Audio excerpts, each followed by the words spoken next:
हम आप लोगों को स्वतंत्र व्यूहन का नियम बताए थे, जो कि मंडल का तीसरा नियम कह सकते हैं, या मंडल का वो नियम जिसको उन्होंने द्विगुण संकरण यानी डाइहाइब्रिड क्रॉस के द्वारा बताया था।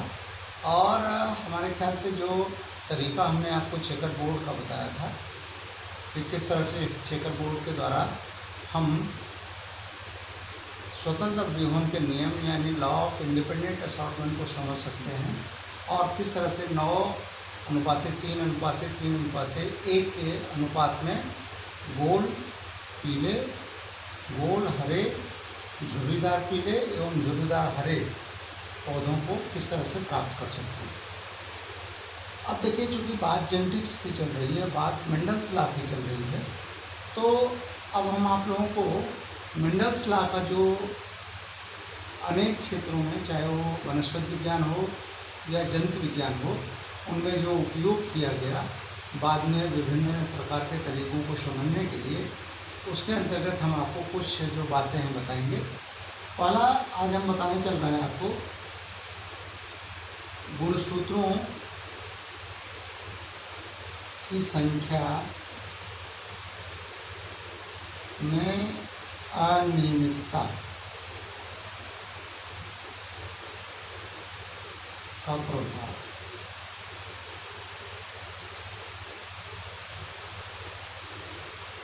यानी अगर गुणसूत्रों यानी क्रोमोसोम के नंबर में डिफरेंस आ जाए तो क्या कुछ प्रभाव पड़ता है जीवधारियों पर। विशेषकर यहाँ मनुष्य की बात होगी। इसको क्रोमोसोमल डिसऑर्डर भी कहते हैं। और आप जानते हो कि प्रत्येक मनुष्य की कोशिका में, प्रत्येक मनुष्य की हर कोशिका के केंद्रक में 46 क्रोमोसोम यानी 46 गुणसूत्र पाए जाते हैं। आप ये नहीं पढ़े हो, इनकी दो कैटेगरी है। जो 44 गुणसूत्र होते हैं वो एक तरह के होते हैं, इनको कहते हैं अलिंग गुणसूत्र, या इन्हीं को ऑटोसोम कहते हैं। और शेष जो दो यानी एक जोड़ी गुणसूत्र होते हैं, इनको कहते हैं लिंग गुणसूत्र।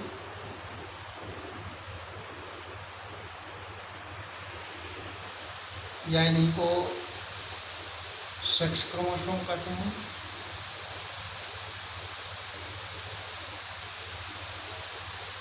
तो ये जो प्रत्येक कोशिका में 46 गुणसूत्र हैं, ये एक पीढ़ी से दूसरी पीढ़ी में ये कांस्टेंट बने रहते हैं।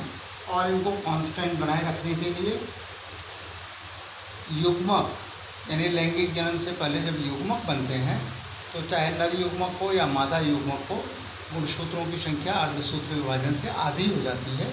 और ये जब नर मादा युग्मक मिलते हैं तो 23 गुणसूत्रों वाले नर मादा युग्मक मिल करके 46 गुणसूत्र वाले जाइगोट को बना करके और अगली पीढ़ी को उत्पन्न करते हैं।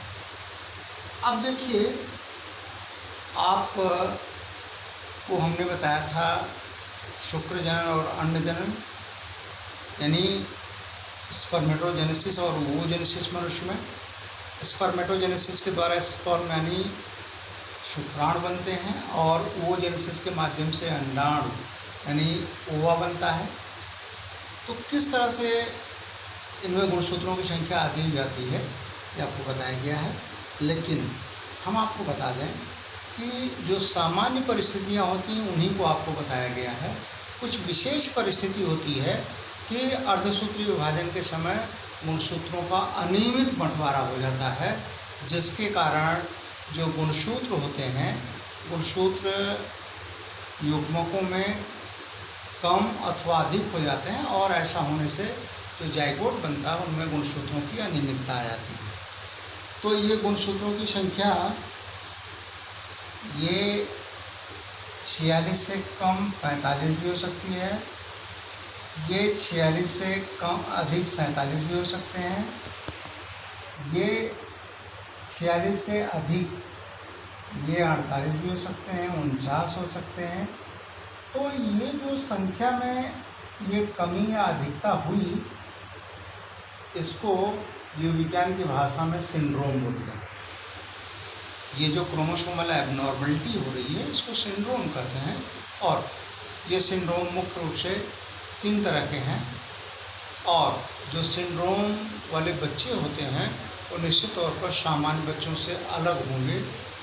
किस सिंड्रोम में किस तरह के लक्षण दिखाई देते हैं, ये सिंड्रोम मुख्य रूप से कौन कौन से हैं, ये आपको देखिए मैं बता रहा हूँ।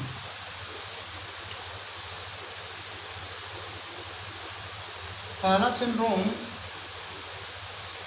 जिसको डाउन सिंड्रोम कहते हैं, डाउन सिंड्रोम।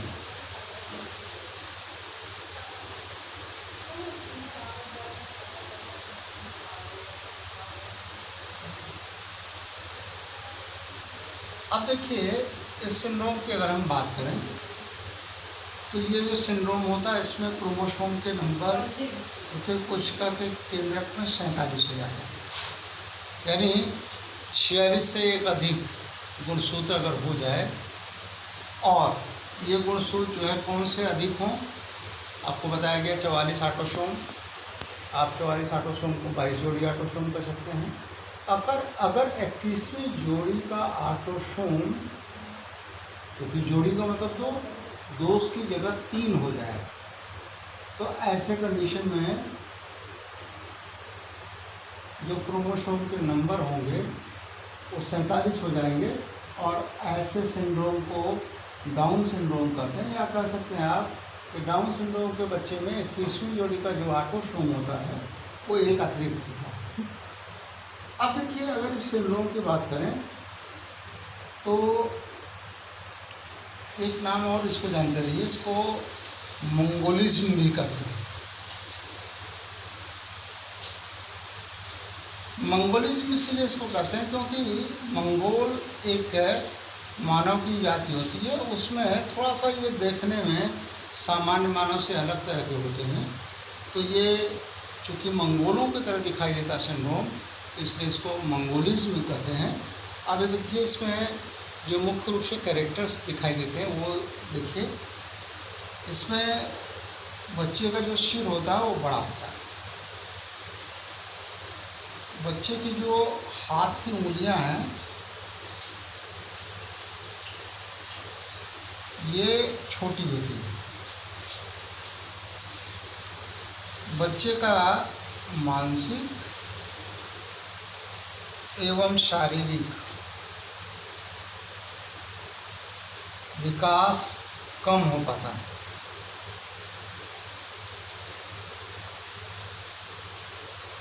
इसके अलावा जीभ मोटी होती है।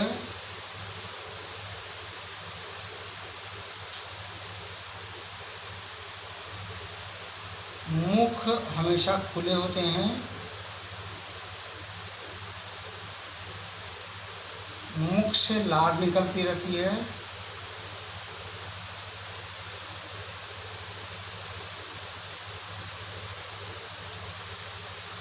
ये बच्चे सीधे खड़े होकर चल नहीं सकते।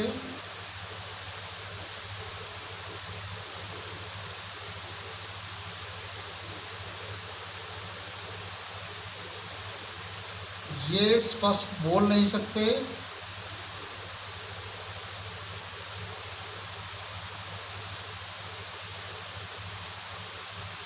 और प्रायः देखा जाता है कि इनकी 18 वर्ष से पहले मृत्यु हो जाती है। तो ये जो डाउन सिंड्रोम वाले बच्चे होते हैं, यानी जिनमें क्रोमोसोम नंबर 47 होता है, और ये 47 क्रोमोसोम नंबर में से जो एक एक्स्ट्रा क्रोमोसोम है वो 21 पेयर के ऑटोसोम के संख्या में ये परिवर्तन के कारण हुआ है। तो ये हमने आपको एक सिंड्रोम के विषय में बताया, इसके कैरेक्टर बताया, क्यों ये सिंड्रोम हो जाता है इसके विषय में बताया।